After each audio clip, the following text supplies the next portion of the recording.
TVN 한국교통방송입니다.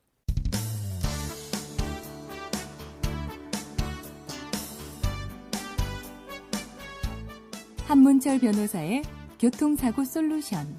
이 시간 진행해 한문철 변호사입니다. 여러분 안녕하십니까? 노란불이면 멈춰야 됩니다. 정지선에. 그런데 내가 이미 정지선을 지난 상태에서 노란불이 들어오면은 그럼 빨리 신속하게 통과를 해야 돼요. 아직까지 정지선이 들어오기 전인데 그때 내가 볼 때는 이미 정지선을 지난 걸로 생각되는 경우가 있습니다. 정지선까지 거리가 불과 50cm. 50cm면은요, 운전석에서 바라보면은 시야가 어떻게 되나요? 본네트에 가려지잖아요. 그러면 50cm 앞에 정지선이 있지만은 내가 볼 때는 정지선을 내가 지난 걸로 보여지는 겁니다. 근데 나중에 블랙박스를 보니까, 50cm 전이네요. 이거는 신호위반입니다. 노란불에 멈추지 않았네요. 이런 경찰관들도 있어요. 어떤 경우는요, 10cm, 10cm.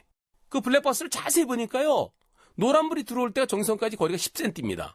그걸 어떻게 멈춰요? 딜레마 존에 대한 개념을 아는 경찰관 분들은 이거는 당연히 지나가야지. 이런 슈퍼 딜레마 존에서 어떻게 멈추느냐.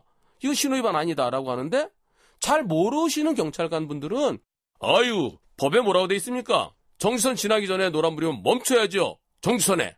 멈출 수 없는 불가능한 것을 갖다가 어떻게 하라고 그럽니까? 그건 도저히 안 되지요.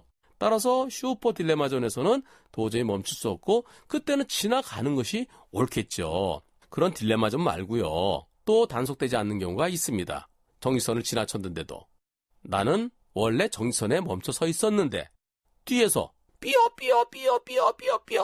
긴급 자동차가 앰뷸런스가 와서 비켜달라고 그럼 내가 비켜줘야 되잖아요. 비켜줘야 되니까 옆으로는 비켜줄 틈이 없으면 앞으로 좀 나가서 비켜줘야 되잖아요. 그런 경우는 내가 정지선 위반할 마음이 없었어요. 긴급 자동차에 대해서 피해주기 위해서 앞으로 나간 거예요. 그런 경우를 갖다 단속하면 단속하는 사람이 이상한 사람이죠.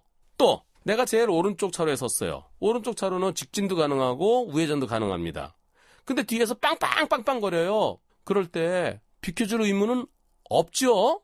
지금 빨간불인데 그리고 보행자들 건너다니고 있는데 원래 보행자들 건너다니면 우회전이 안 되는 거예요. 그런데 보행자가 건너다니지 않을 때는 그때는 우회전할 수 있어요. 우회전차가 빵빵 하면은 그냥 좀 처음에는 버티다가 나중에 조금 앞으로 비켜줬을 때 그런 경우도 내가 고의가 없었죠. 정지선 위반에.